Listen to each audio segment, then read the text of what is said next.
Ayan, mega shout out mga idol. Nandito naman tayo at mga biyahe tayo mga idol. At may pupuntahan nga tayo mga idol. Ito nga mga idol, binabaybayin po natin ang highway. At ito mga idol, at may nakita nga ako ditong hayop na nasa gitna ng karsada.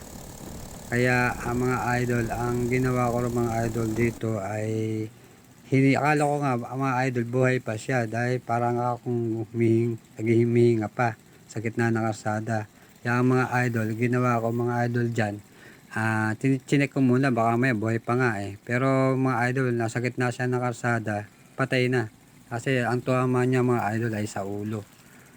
Kasi namang malasag pa mga idol sa gitna ng karsada, hinila ko na lang siya mga idol dito sa gilid para di na masagasaan pa ulit. Pero nung mga idol, pagbalik ko mga idol at binalikan ko nga ulit, nakita ko wala na aso. Baka nakita ng may-ari, kinuha na mga idol. Kaya nawala na rin idol. Yan, tinitingnan ng mga idol. Akala ko nga baka mabubuhay pa siya pero hindi na mga idol. Patay na talaga.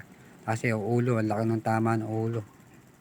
Sa gitnang-gitna ng mga idol kanina, ang daming mga sasakyan dumadaan dyan. Kaya pinaharap ko nga kanina yung sasakyan, ayaw puminto para maigilid ko yung aso. Pero wala na hindi ko maigilid kasi nga pero ginilid ko yung mga idol kasi gitna kanina yan hanggang dito lang mga idol. Huwag nyo kalimutan i-follow, i-share at like para lagi ka update sa aking mga video. Maraming salamat po mga idol.